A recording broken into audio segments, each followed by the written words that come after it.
Recode Radio presents Recode Decode, hosted by Kara Swisher.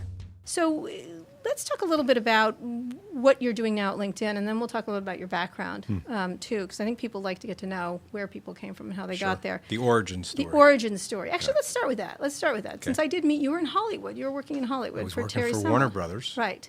Warner Brothers Online. I had started in the corporate development group there September of 1994. And why? From college? No, I had been in strategy consulting in Boston, and I realized I didn't want to be a professional consultant. And I had gone to Wharton undergrad at the University of Pennsylvania, so wasn't interested in going back for an MBA, and have long been interested in the media world, and have been interested in education reform for as long as I can remember. And with the rise of digital technology, felt like media was going to play an increasingly important role in the way information was distributed, democratize access to information. Was early. Yeah, I think it was me and Steve Case around at that time. Well, in 93, late 93, early 94, I was having a discussion with my dad about what I wanted to do next, and I was throwing out some ideas, and he said, you know what, you should jot it down, and the clearer you can be, the better.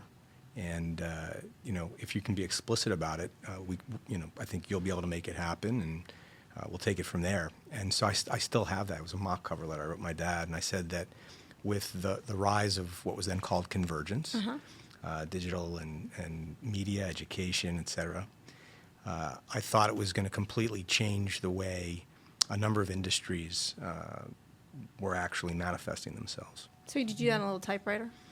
No, it was probably on a word processor, even back then. But early. It was early, yeah. And in the cover letter, I mentioned that I was of the belief that it was content that was increasingly going to determine where the value was created, not necessarily the technology in and of itself.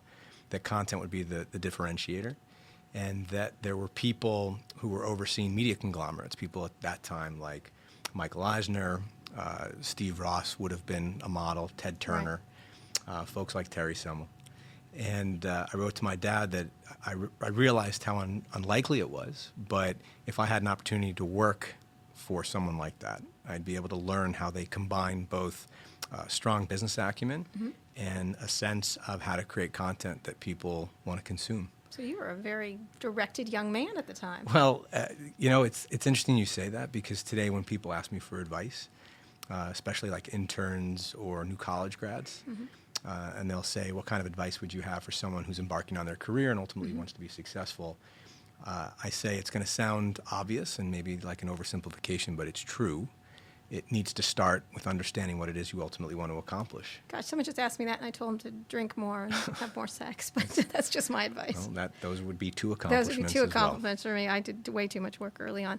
So you came to Hollywood. You worked at Warner Brothers, which was doing a lot of really early stuff in the internet. They had a lot of Entertained tests. them, Warner Brothers Online, Oh, yes, the licensing relationship with AOL. Yeah. So not a lot of success there, though, in that area. It was early, I guess. By comparison with some of the activity at the other studios, it was fairly successful. It was. Warner Brothers Online was a break-even internet effort There's and your investment. Problem. Well, in retrospect, it's interesting. Trying to limit yourself to innovate in an environment where you have to be break-even is going to be challenging. But back then, people didn't necessarily understand all the implications, and I think a lot of studios ended up throwing a lot of money away chasing various ideas. And that was the impetus for us to do the licensing deal with AOL, which enabled us to generate resources and capital that was invested into original programming, things like Entertained Them. Right. So it was a really cool way to learn about the business. And for me, that business plan, so I wrote the business plan for Warner Brothers Online December of 1994. So like Jim Mollishock, right? Jim Mollishock. Mollishock. I remember so that name just popped into my head. That's a very good memory. Yeah. So Jim wasn't involved yet. That was the brainchild of the head of corporate development, a guy named Stephen Coltai. And Terry Semmel and Bob Daly ultimately approved that themselves. That's where they said, we're going to go with this. We had also looked at CD-ROM, and they didn't want to do CD-ROM because of the inventory risk. Right. And I don't know if you remember this, I remember but the ET, no, I'm saying the ET cartridge investment for Atari almost brought Warner Communications down. It was, it was a very painful experience for the studio. And so they were reluctant to invest in CD-ROM, but they approved the online piece as long as it would be self-funding. And long story short, Mollishock eventually came on, and he and myself and a guy named Jim Bannister, helped build that division. And we were there for many years, and it was an amazing ride, and we saw the rise of the internet. And at one point, Time Warner was thinking about spinning out its digital assets. It wasn't just us, CNN Interactive and Pathfinder. I don't know if you remember. Yeah, I remember. We're going way back. Spent a lot of time with the founders. Oh, of course. There's a pony in there. Yeah. So, of course you remember. So then AOL and Time Warner merged, and they said, we're not going to spin out any digital assets because we're now a digital company. And that was it. And you were still there during the merger? No. No, we left before it had closed. Right. And that's when Terry was leaving. He and Bob had already announced that they were going to be leaving and retiring from Warner Brothers, starting their next chapter. And then Terry started a private equity company, and he wanted to invest in media and digital. And you went with him. And he asked a couple of us, myself and Toby. Yeah, right. some others. So you, I know, I'm super old, although I look really fantastic. So you then got up to Yahoo ultimately with him. Yeah. And you were eventually head of media, correct? You were correct. Well, when I started, it's a funny story. We were in Terry's offices, and he said he got a call from Jerry Yang, and he was going to go up and visit Jerry in Silicon Valley.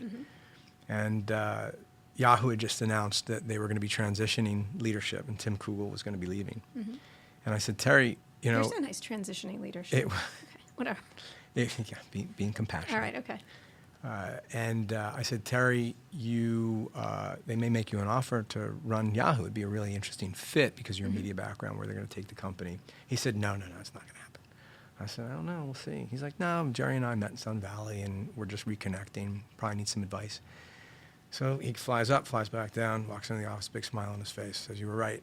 I said, what do you mean? He said, they asked me if I want to be CEO. I was like, yeah, I knew it, so let's get back to work. He said, no, I'm going to do it. Oh, wow. And I was like, what? He's like, I'm going to do it. And I was like, well, good luck with that. I'm going to stay here in sunny LA and keep doing what we're doing. And he said, no, it'll be an adventure. You'll take it one day at a time. And so Toby and I came up. I still had my apartment in Santa Monica. I didn't give it up. And day one, Jerry pulls Toby and I into a conference room and says, I don't know about this idea that you guys are going to be Terry's guys. You're going to need full-time jobs. You're going to need titles. And so from this point going forward, you're going to be running Corp Dev. Oh. And that's how that all started. Wow. And then about a year and a half into that, Dan Rosenzweig very persistently had been recruiting me to move into operations.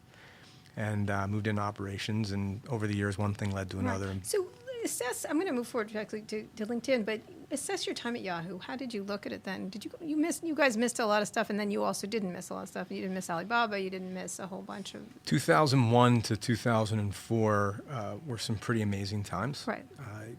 The internet industry had experienced a pretty sharp correction, if not implosion, in 2000. And early 2001, and Yahoo was incredibly well positioned, which was one of the reasons I think Terry was attracted to the opportunity. He felt it was an amazing brand, amazing asset, huge audience and reach. And there were extraordinary people there. Yep. Some of the most talented people I've ever worked with, and I learned a ton from, and who've gone on to do amazing they're now running things. Other successful internet Rob companies. Solomon, Rob Solomon. Yeah, sure. Rob Solomon once said that Yahoo would emerge as somewhat of an equivalent to GE in terms of the way it would yield a lot of future leaders. Yeah, just not at Yahoo. Well, it didn't work out that way. Yeah, it didn't work out that way. Yeah. What did you guys didn't buy YouTube, for example? I remember you were in the running to do that, and others. Is there something you think if you could go back and redo there, what would you have redone? I think YouTube would have been a very strong addition to Yahoo. Yeah. I think once it became clear that Google had reached escape velocity in terms of search, they had a multiple-year head start in terms of trying to solve search as a principle. And you had to come in and fix that problem, I remember. We recognized the strategic importance. What was it called? You're fixing it. There was the algorithmic effort, which... I mean, if it had a name. No, you're thinking of Panama, which was the sponsored search piece of it. That was through the acquisition of Overture, right, but you had which to came fix much later. You had to fix the problem. We acquired Inktomi, too. Right. And after acquiring Inktomi, we were actually able to launch an algorithmic search product that was pretty high quality. We started to gain share. And then Google, in a brilliant move, which I think Sundar had something to do with in retrospect, and I know that Larry and Sergey were very focused on it. They did a distribution deal with Firefox before anyone knew what Firefox was. They did. And once the Firefox browser took off, it turned out putting a search box in the upper right-hand corner of that browser was an incredibly powerful means of distribution. and that if your search quality, your algorithmic search quality was anywhere close to parity, distribution made all the difference. Right. Because people are going to do what was frictionless. Right. And also, Google was search on Yahoo. People forget that. And Google was You guys search on gave them their Yahoo. first Google million was- customers. Thank Google, you very much. Google was search on Yahoo way back in Yeah. the days before I got remember there. calling Jerry and saying, "Get them off quickly. These are evil people from another planet. Well, they They're were going to sure kill you." smart. They are sure smart. So you stayed at Yahoo for a while. You were in the media space. You were running media. Ultimately, it was Yahoo.com, so Right. all the consumer products. So what were you thinking at that time? And then what made you leave and go to LinkedIn? What was the? Well, I know didn't you were a leave VC. Yahoo. I didn't you were leave. a VC in the interim. I was an executive in residence at Excel and Greylock on an interim basis. Which means what? You do snacks along Sand Hill What, Road? you do snacks? Whatever. What do those people do? Executive in residences or venture You go to capital lunch, partners? right? It's a lunch No, I'll tell you. job. I'll tell you I'd what like I to be an did. It was executive actually in it was. That was it. It's on my LinkedIn profile. It says executive in residence did snacks from September of I am sure you did. I'm 2008 not to even, okay, when you I thought joined. big No. thoughts. So very specifically, the role was designed to potentially find a vehicle, find a Right, company, they're looking potential for acquisition and investment that I could help run. Right. As opposed to an entrepreneur in residence, which is going to join a venture capital firm because they've got an idea they want to start. Right. And that firm may or may So not you're invest. executive for hire, hired gun. To some extent. And the other thing that turned out to be really satisfying is you have an opportunity while you're there to work with portfolio company founders Right. and CEOs. And because you're not a partner, you're not on their board, they're really very open, sometimes more open than they would be with some of the partners. Right. And so those reminded me of product reviews, which is one of my favorite parts of the job. Right. So you were there for a short time, though. You weren't there for a long It was just several months. The Yeah. other thing was evaluating investment opportunities. And so I officially started in that capacity at September 2008. And the initial reason I left Yahoo in terms of timing was the birth of our daughter. Right. So I went out on paternity leave and decided that would be a good time to transition. And started in the executive in residence role formally in September. And then within a couple of months, a couple of the partners at Greylock mentioned that LinkedIn was thinking about making a leadership transition. And would I yes. be interested in helping The guy out? with the Hawaiian shirt was out, right? Dan Nye? Yeah, that guy. Did yeah. he wear Hawaiian Yeah, he shirts? did. Really? Yes. Huh. I don't see Dan as a Hawaiian shirt Yeah, kind it of didn't guy. work well for him in lots of ways. By the So- way, did you know I was actually on your first date? I was having dinner with Terry when you went on one of your first dates with your wife. Just Really? Yes. A little historical. aside. You were I with was- Terry when he When was you were- saying I yeah. just No, you met her introduced there. these two. Yes, yeah. Okay. Yes. Uh-huh. Yeah. It's I quite took a her moment. to. There's a I remember Spanish thinking I tapas said to you, place don't in the be an marina. idiot. She's fantastic. You were correct. Yes, exactly. And I was not an I was idiot. just having a memory Yeah. moment there. But let's get back to actual technology stuff. So you were there doing this. What attracted you to LinkedIn? Because it wasn't. I remember when I heard about it, I was like, what? There was a few different things. Yeah, it was like. So a from the business outside thing. looking in, I probably had a somewhat similar perspective, which Right, 'cause is you were a media guy. way to get a job, Yeah. digital resume, Right. and then the more I started digging in and looking into it, you recognize the power of this as a platform Mm-hmm. to enable capital, all forms of capital eventually. Intellectual capital, working capital, human capital, which is human capital is where the company's historically been focused, to flow to where it can best be leveraged. And that's the economic graph vision we have right now. And it's taken some time to get there, Right. but you could see the basic building blocks. And put another way, in the parlance of social platforms or social networks, if you think about Facebook as a social graph that connects friends and families and digitally maps those relationships, Twitter is an interest graph, LinkedIn was founded as a professional graph. Right, and it was exactly. created before those two. But what attracted you? Because you were a media guy. Like you were such a steeped in media and content and things like. Now you have brought that to LinkedIn. Yeah, I mean, content plays a huge role. but it was not that then. That was No, not. but you could see what would be possible if you were able to introduce content, professionally relevant content to people. And, as someone who had for a while been interested in education reform, you realize when you're exposed to something like LinkedIn that providing people an education is only one part of the equation, only one half of the whole. Because if you're well educated but there's no access to economic opportunity, it's incomplete. And I think what always attracted me or drew me to education was this idea of not only democratizing access to information, but democratizing access to opportunity. So people who were deserving and willing to work hard and had the best ideas would be able to do something with that. And so when you look at a platform like LinkedIn, you realize how unique it is in terms of its ability to scale. When I joined, we were 32 million members, and today we've... And it was largely resumes. We didn't have a lot of services hanging off. There were the establishment of profiles when people weren't actively looking for jobs, which was unusual. People updating their profile when they weren't actively looking for a job. That's not how resumes work. The only time you dust off your resume is when you're actively looking. That, if I remember. But as a result of that, we were able to start this recruiter business, which enabled passive candidate recruiting at scale. And that was in the very early days. So you could see the potential of that. And you could see the potential of what would be possible by virtue of connecting professionals and enabling them to build out their networks. And then all the good things that could result on top of that. And that's where we've been able to take the company. So talk about what you've done since then. I mean, you really have made it into a content. And this is your interest, obviously, content. But it's been a big focus of your acquisitions, your lynda.com acquisition. It's content. Pulse. You added Pulse. Those guys are terrific. But it's not what people would think of. Can you explain it a little bit, what you're trying to do there? So ultimately, our core value proposition to members is to help connect them to opportunity. And we see that from the member perspective happening in one of three ways. First, we connect them to their professional worlds. And that's connecting you to the right people and helping you to build your network, keep in touch with the people that matter most to you professionally. That's about following the right companies, providing access to the right job opportunities, providing access to investments if you're an entrepreneur, providing access to prospects if you're a salesperson. I mean, you name it. As a journalist, enabling you to research people, do primary research. It's called stalking, but go ahead. Well, it's not just about the people. It's also about the information and the content that's being shared. Right. So I get a lot of information. I think people leaving companies. A lot of journalists do. So that's this first component is connect to your professional world. The second is to stay informed through professional news and knowledge. And in order to enable people to be more productive, more successful, take advantage of those opportunities, regardless of how they're presented, you need to be equipped with the right information, especially in this day and age. And we realized early on that by virtue of understanding who people are connected to, you could see what people were sharing in a professional context, and that was going to create value for others. And we took that a step further with the influencers platform. So we identified roughly 500 professional luminaries. And these were people who had a lot of experience, a lot of wisdom to share, who were very interested in sharing it. And, at this point, we've got influencers like Richard Branson or Jack Welch, Jim Kim. We've got prime ministers. It's amazing. Ariana Huffington, Angela Ahrendts. And these folks are sharing content, Bill Gates. They're sharing posts and things that they've learned about becoming entrepreneurs, running companies, leading companies, the most valuable lessons that they've learned. Some of these posts are read over 1 million times. Right.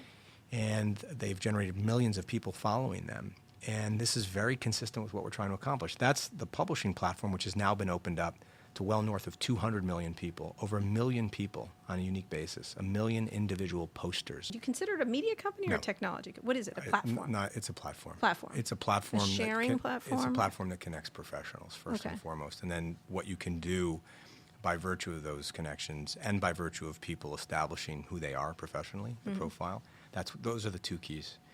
So back to the media discussion, the publishing platform and influencers specifically really demonstrated to us the demand for this. The fact that... Well, people have always liked, how colors your parachute, moving the cheese. That's always been a really big interest. People want to get better at what they do. They want to be great at what they do.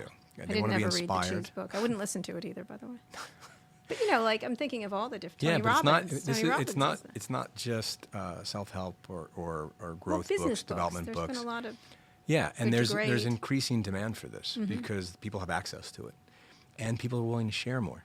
Right. So, and now you're able to connect directly with these folks. Is you can that follow what lynda.com's about? The idea of if being you think better about at what you do? Yeah, it's exactly what it's about. And if you think about a continuum, there's news, there's information, there's knowledge, which is information with greater context, and ultimately there's the acquisition of skills. When I say ultimately, if you're going along a traditional information retrieval continuum, the ultimate goal would be wisdom.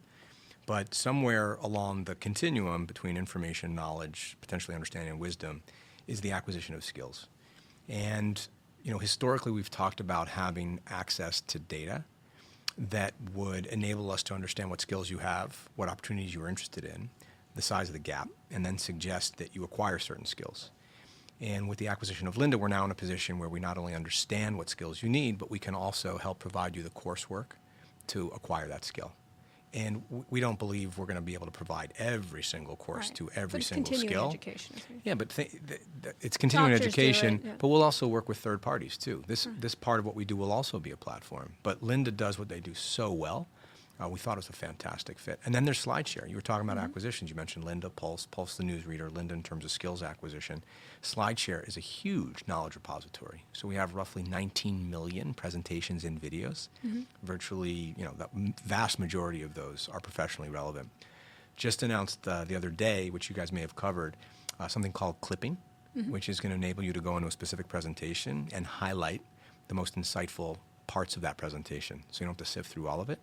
And then you can create your own repositories or compendiums of knowledge, and then you associate your identity with that. So to make something, you're trying to keep people on the platform rather than just job search and things like that, correct? You're trying to capture people's imaginations. Well, or we're professional actually trying to imagination. deliver against value propositions. And you may say, yeah, that's going to be a bunch of business speak. But I think there's a really does sound a important. little like I business get it. speak, I'll be I honest. hear the words. There's a really important distinction between trying to satisfy a business objective, like increasing engagement, and understanding who you're trying to create value for and creating that value for them. And I think historically, we were too focused on trying to achieve certain business objectives with regard to member growth or engagement. And those can be proxies for value that you're creating, but I think they should be outputs. I think they should be ways of measuring the extent to which you're creating value. And so, we were just talking about LinkedIn and our media offerings, and those are all oriented around the value proposition of staying informed through professional news and knowledge. Right. And so if we're delivering that, we may see greater engagement. I see what you you're may saying. see greater But you time want more spent. people on the platform because more share, more do things like that. Actually, what we want is to connect those people to opportunity. And if they're trying to get better at their jobs and we can help, that's good. And if they get a new job, that's even better. If they're looking for work, that's fantastic. But you're trying to get larger and larger community at some point. It creates Sure. a better community. 380 million members today. Right. On our way, there's 780 million professionals or knowledge workers in the world, 3 billion people in the global workforce. And as long as we continue to be thoughtful about the way we scale, I think there's greater value generated for the entire ecosystem with Let's scale. talk about the bigger picture. I mean, just this week, Facebook announced 1 billion people using it on a daily basis. Yeah, it's a lot of It's a daily big users. platform. That's a big It's a big platform. platform. Becoming increasingly influential in media. Let's talk about the broader issue of media, Hmm. where you see it right now. How do you look at where what's happening? Who are the distributors now? You talked about, Google getting that distribution deal Yeah. and making its business upon it, or helping really make it stronger. How do you look at that right now? How do you look at this space? So I think there's a few different ways to think about it. One is in terms of the distribution, the other is in terms of the relevancy. From a distribution perspective, we've certainly seen massive fragmentation to some extent away from visiting publisher sites or watching certain networks to trying to consume that kind of content on a complete ad hoc basis. So you want an article, you'll be able to get an article. You want a specific episode of something, you'll be able to get the specific episode. And increasingly, that kind of content is being distributed through search, through social platforms. And there's less of that destination in terms of visiting a publisher as a destination. And I think that dynamic is going to continue. I think that's a byproduct of the way relevancy has evolved over time. And I think in the digital universe, you have 3 drivers of relevancy. If it's not relevant, people aren't going to be interested in it, especially in a world of information overload.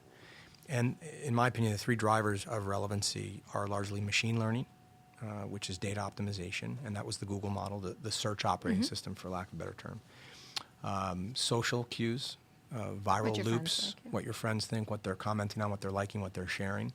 That's a social operating system. And then the media operating system, which is curated. And you have editors and you have influential people saying, this is of interest, we're this is becoming less something relevant, just you should be FYI. reading. Well, I think curation matters. Curation does, but I think that it's hard to fight the machine. It does feel that way. increasingly. I would probably disagree. When you say harder to fight Unless the you want to be a machine, small, like a very artisanal bakery in Brooklyn where everybody wants to eat. well, croissants. if all you're doing is curating, I think that's the case. I think Jonah got this right very early on with the Huffington Post, and then again at BuzzFeed. And you could see in those early days at HuffPo, he was one of the earliest to recognize that these 3 approaches to relevancy don't need to be mutually exclusive. And I think the digital universe has very quickly tried to catch up, and we now at LinkedIn, we've taken an approach that leverages all three from day one. That's why I'm a huge advocate of the importance. Influence program. Well, not just that, Dan Roth and his team. We have a small team of editors Right. that will suggest, this content And should be externals, breaking right. news. Well, he was an editor at Fortune. Right. He was at Wired. He's amazing at what he does. And that team, the digest that they're capable of creating, I would stack that up against a machine-generated digest any given day. Because there's elements of that, there's taste that's involved. Absolutely. That can't necessarily be captured in an algorithm, not yet. I mean, with the rise of artificial intelligence, we'll see. Those days may be coming. But these things, Kara, they don't need to be mutually exclusive. If you can leverage the best of machine learning to provide editors a pool of content that they can then pick from, that could be one way to gain an advantage. So, how do you look at media these days? Are you worried for your Hollywood friends? You still have friends in Hollywood? To the contrary. The people creating content, there's never been... Creating content, Yeah. but the way the studio system, in the old days where you Well, were, if you're talking about distribution, Yeah. you're talking about television networks, Right. you're talking about the cable model in Yeah. particular, I think the cable networks who are generating dual, revenue streams from both advertising and cable fees, I think that's going to go through some pretty dramatic transition. And I think, you're starting to see that right now. Certainly on Wall Street, there's some talk about over the top and people starting to leave their cable packages. The rise of Netflix has been extraordinary. And, leave it to Reed to be ahead of the entire game. And it's been fascinating to watch. As a consumer, I think it's fantastic. I mean, limitless choice, on demand at any time. I don't think I've watched linear television for a year now. Live sporting events? I don't watch sports. Okay. I know, I'm the only lesbian who doesn't watch sports. I'm it. That would I'm the sample only- size I'm just of one. telling you, I can't stand sports. The I think live sporting events. I think anything that brings a community of people around their I guess. television sets. Not news, breaking news, I guess. Breaking news. But not really. I get that on the internet. I get that Reality on Twitter. television shows with major final Only when events. I'm in them. Only when I'm in them. So no, not at all. It's really interesting. And my children, and your Forget kids, that. are how old They don't are your know. kids? They're 7 and 4. Yeah. They're not watching TV. No, nothing's linear. Nothing. It's all on demand. It's all on demand. Or else they pull it themselves. That's right. That's that ad hoc consumption. Yeah, exactly. A lot of Vine watching. A lot of now Snapchat. I have a 13-year-old boy, and all he does is Snapchat girls. So that's what he does all day long, and that's entertainment to him. It's not, it's a big joke, he's on Snapchat, but that's Well, literally there's takes up most of his time. Snapchat, the telling of the story himself and connecting with his friends.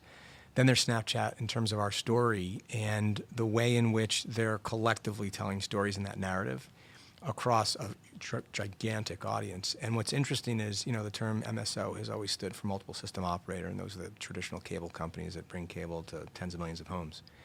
With Snapchat, you've got the rise of MSO where it's a mobile system operator. And it was really interesting to see Evan's initial vision there, because you could see a world where individual networks start creating their own positions within the Snapchat universe. Right. And bringing content, introducing content into that story narrative. Right. It's really interesting. It is, absolutely, and I think it's a question whether people are consuming them. My kid is definitely consuming that content right there, which is It's a interesting. massive He knew generational something shift. about the presidential elections, which was shocking to me because he mostly knows about nothing at all. And Yeah. I said, "Where did you get that?" And he said, "On the Daily Mail on Snapchat." And I was horrified. On the that- Daily Mail I channel on know, Snapchat? Yes, and I was like, "Oh, such a bad choice." You know what I mean? I was like, "Oh, right," but he had knowledge, and yet I wasn't liking the knowledge. But still, at the same time, he was consuming knowledge, Yeah. which is interesting. So I want to do a couple more things before we finish. By the way, speaking of media, right. you've had some big news recently. Yes, I have, but we're not interviewing me today. No? No, Okay. not at all. I made an excellent choice, as You usual. did? Yes, I did. Vox is fantastic, they as are. is Jim. He is. They're fantastic. Your new media overlord. Yes, right. Yes. You think that really is someone going to be my overlord? No, Thank you. no one is capable of being your overlord. All right, And then. Jim's too nice a guy Yes, anyway. he is.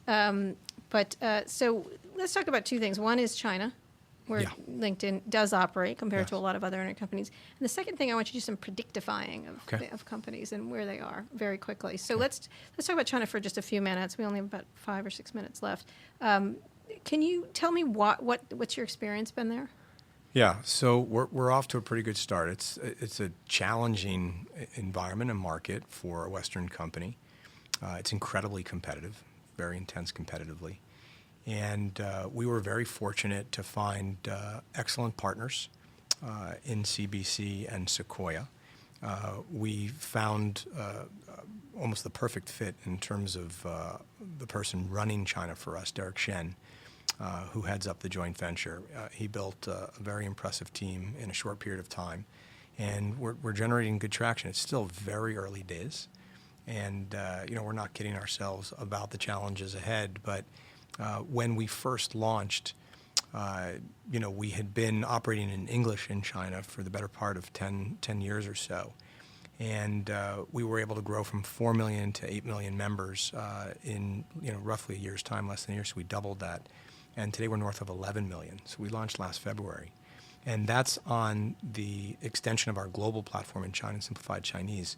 Derek and team also have recently launched a standalone mobile-only app, which was started from scratch. They were able to go from a standing start to launch within roughly 4 months or less. And that's been really impressive to watch. So do you have to make too many compromises in China? Have you made too many compromises? We've made one big compromise, and that's this notion of at times, and thankfully it's happened very infrequently, but having to alert a member that content that exists on their profile needs to be removed, changed. You were at Yahoo when that bad thing happened. Yeah. And it's not easy. And we were very thoughtful about this. We weren't kidding ourselves before we entered. And though we could not be stronger supporters of freedom of speech and believe very strongly in the ability for people to be able to express themselves, we also recognize the value we can create in China for our Chinese members, for potential Chinese members, the value we can create on a global basis by connecting Chinese members to people around the world, given the size of the Chinese economy.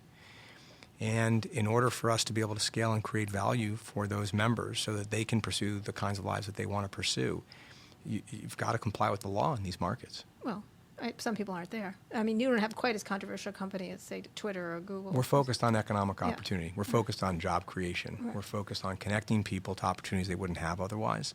That's a very different context. Where wouldn't you go? In terms of geography, Yeah. we wouldn't go anywhere in the world where we can't fulfill our mission and vision. Around business, around economic. Well, it's not business so much as creating economic Okay. opportunity Right. for people. And to finish up, Jeff, let's talk a little about the state of Silicon Valley right now. Give me sort of a broad overview of what you think is happening here, the positives and the negatives. Well, from a positive perspective, you've got the rise of a number of companies that, unlike 2000 and the late 90s, I think these companies are going to be around for a while. I think they're delivering serious value. I think they're achieving scale that was previously unimaginable. Facebook, you mentioned earlier, achieving 1 billion daily active uniques. Right. You've got Airbnb, you've got Pinterest, just all these really Uber, what do you interesting think of companies. Uber, which has the potential to completely alter infrastructure within cities. There's a lot of interesting companies and where they could take those You're calling them companies. sustainable companies. Highly sustainable Right. and massively scalable and massively disruptive. So I think that's one interesting trend. I think another is the byproduct of having a number of these companies in one locality. And there's clearly a supply-demand imbalance that's occurring on multiple fronts. With regard to talent, there's not enough technology talent to go around. And we're seeing a skills gap, not just in Silicon Valley, but on a much broader basis, given the demand for that kind of talent. And I think that has major implications. And, there's secular shifts that need to take place and in terms of educating people on a generational basis so they can study programming. I think in real time, we need to do a better job of equipping people, workers today, with the skills they need. You mentioned at one point the bubble. I'm not talking just of the valuation bubble, but the mental bubble here. Do you think that it can continue to be the center of innovation? Are people sort of, breathing their own fumes here? Do you have any? Sometimes it feels a little frothy in a way that's not necessarily just valuations. Yeah, I don't know if that's froth so much as a potential lack of perspective, just by virtue of being in the same place, having the same conversations, being around the same people. And I think to the credit of a number of the founders and CEOs and the leadership teams of these companies that we were just talking about, these companies now have massively global footprints and presence. And I think they do have an understanding of what it takes to grow and serve a global audience. And I do think they're getting out there. And I do think they're increasingly thinking about the implications that their companies are having by virtue of achieving the scale that they're achieving. Now, that said, you take a city like San Francisco, And I'm surprised there hasn't been more research done on the implications of what's going on in terms of infrastructure, in terms of housing, in terms of people who are necessary to support a vibrant, dynamic community, and yet can't It's very afford. much have and have not city now. Yeah, It really the is. socioeconomic stratification is becoming incredibly and intensively extreme. You're moving into San Francisco, right? You're building a giant tower. We're going to be on 2nd Street. Are you going to and, interact with the city? It looks like one of those giant towers that you sit in the sky in. Well, we're very much going to be a part of the city. Yeah, one of the things that we were thinking through is how we can establish an opportunity center on the ground floor, so that people who want to come in, you can think of it like a Jobs. modern day career center. But I think Mark Benioff and what Salesforce is doing in terms of reaching out to the community and understanding the role that the company plays as a part of the community, I think that's really important. Why are you moving to San Francisco? Why? We have a huge presence here already. We already Right. have 2 buildings. Right. We're growing at a pace where we're going to need additional space. And why San Francisco versus the Valley? We have a big presence in the Valley, Yeah. so we're bimodal in that respect. And we've got a presence in Mountain View, Sunnyvale, and here in San Francisco, and a big presence in both. And I think that's where the talent is. You don't want to necessarily limit yourself to one place or the other. So to finish up, when you were that 12-year-old writing out, or however old you were. 24. 24, writing out what you 12. wanted to be. That would have been early. Yeah, I could see it, Jeff, somehow. I was reading my dad's trade magazines he worked at I bet. CBS, Yeah. Variety and Hollywood Reporter. bet I was you were. a lot younger than 12. Yeah. We were Right. talking ratings. A little, Stogie? stogie, but a gum one. A gum, you know what I mean? I can see that. I do. I didn't have the gum Wearing your little suit and tie and stuff. I can see it, Jeff. I No, can see there's it. no suit and tie. It was not an Alex P. Keaton moment. You and I think Sheryl Sandberg were born like in little suits. There's little no briefcases. There was no suit. Anyway, did you think you were going to run LinkedIn? Is this what or did you see yourself running a big Hollywood studio? Or I didn't think of myself as running anything per se. I certainly didn't aspire to be a CEO. I've never been title driven. I've, for the most part, been purpose driven. And going all the way back to when I was younger, and probably 16, 17, thinking about what it would take to help improve and reform education, I've been very fortunate that I've had some understanding of what it was that I wanted to do, and that's helped guide me. But I remember having, believe it or not, an argument. I mean, it was a silly argument, but my dad and I had an argument after I left Yahoo about what I was going to do next. And he was saying, I know what you're going to do next. And I said, what? He said, you're going to end up being a CEO. And I said, no, I don't want to be a CEO. And he said, you'll see. Your dad seems You're going to be a CEO. smarter than you. Well, wait, this went back and forth Yeah. for like minutes. He's like, you're going to be. I was like, I don't want to be. And my mom was like, would the two of you stop it? This is a ridiculous conversation. Yeah, it is, yeah. Sure enough, Dad knew best. yeah, he did. What would you be if you weren't a CEO? What would you want to do if you could pick anything? Last question. Right now, I would Anything. want to take a page out of the Decode.org playbook, and the way the Partovies are working on establishing programming as being taught in every school in the country. I'd want to do the same thing for compassion. Interesting. See, I want to sit on a beach. Anyway, Jeff Weiner, thank you so much for talking to us today. Thank you for having me.